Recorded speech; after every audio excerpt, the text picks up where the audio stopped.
Hello, welcome to MJRRPG. The following review is of the Call of Cthulhu scenario Hellblock 5, written by Alex Guillotte and Ian Christiansen, the fifth scenario in the Grindhouse Collection. As always, the first chunk of this review will be largely spoiler light, while the second half will be spoiler full, and I'll warn off any players before we get to that bit. In short, Hellblock 5 has a cool premise and atmosphere and a couple of very fun tricks to mess with the players, but so far it's the loosest of the Grindhouse scenarios, making for a lot of work for the keeper. Hellblock 5 is the fifth scenario in the Grindhouse Ultimate Collection, set inside a single cell block in a maximum security prison. As with the other Grindhouse scenarios, it's heavy on the blunt violence and less poring over books and tomes, though in comparison to its companions, Hellblock 5 is potentially heavier on the investigation than most of the other scenarios.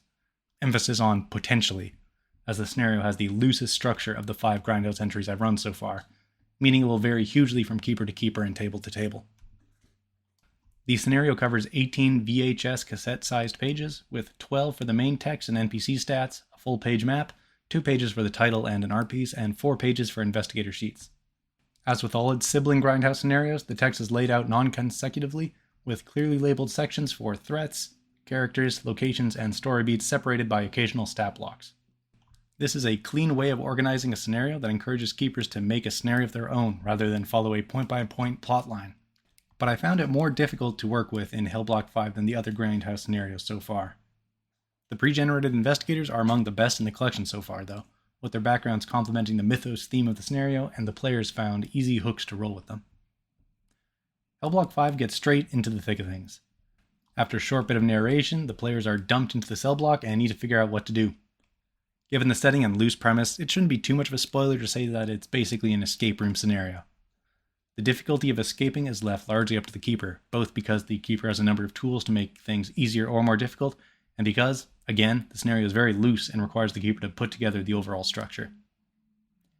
Hellblock 5 has a good premise, location, atmosphere, and a handful of cool tricks, but also requires much more preparation than its fellow Grindhouse scenarios. It's still a fun time, but you need to know what you're getting into. Hellblock 5 is part of the Grindhouse Ultimate Collection, or Grindhouse Volume 3, and found on DriveThruRPG in PDF or print on demand. The following section is full of spoilers, so if you're a player or just don't want to know what's going on in the scenario, I would suggest stopping here. As I repeated quite a bit up until now, Hellblock 5 is the most toolboxy scenario of the Grindhouse scenarios I played so far. I just said scenario a lot of times. You get location, events, a truckload of NPCs, a few too many honestly, monsters, spells, and twists that you can spring on the players, but little in the way of guidance of how to put it all together. For some keepers, this will be exactly what you're looking for. But I generally prefer a scenario to have a strong foundation that I can then tweak as much or as little as I need. Here, you basically have to put the whole thing together yourself. This isn't all that different from the other Grindhouse scenarios. The players are plopped down in a location, the threat is quickly introduced, and then they're left to their own devices, with the keeper having a few levers to pull at their leisure to mix things up. Hellblock 5 is actually one of the more investigative scenarios of the bunch, though. There are a few ways to escape the prison, but they all heavily require the keeper to give hints, which the text doesn't give all that much guidance on how to give these hints. The general premise is the players as prisoners wake up to find their cell doors open, but most of the guards and their fellow prisoners are dead, and from there, things get progressively weirder and more dangerous. The reality of the situation is the prison is stuck partway into the nightmare, an aspect of the dreamlands, sucked in there by a prisoner cultist who miscast a spell trying to escape. To escape the nightmare prison, the investigators either need to find the cultist's book and conduct a ritual, destroy magic tattoos on the cultist to end his spell, or offer up the cultist to a mythos deity hunting for him through the prison. Finding the book or the cultist requires investigators to have bouts of madness, which instead of the usual insanity send them further into nightmare, where they can see things more. The cultist, meanwhile, is using a spell that hides him from perception, though in a neat way where the investigators can sense his presence but not directly see him. For example, they might count 5 people in a room, but when they look and try and name each of them, they can only find 4 people. Pretty cool. The mythos deity pops up as often as the keeper wants, searching around but otherwise not really bothering the investigators all that much. In my run, the players found the cultist first, but with no idea what was really going on. I had the cultist lead the players on, asking them to find the book so he could help them escape. They eventually found the book, and then had a split of opinion over trusting the cultist.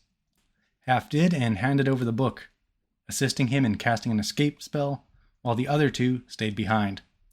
To be a bit of a bastard, I had the two that escaped land further into the twisted dreamlands, landing in their own personal nightmares that fed on their deepest fears for eternity, with the cultists taunting them before leaving.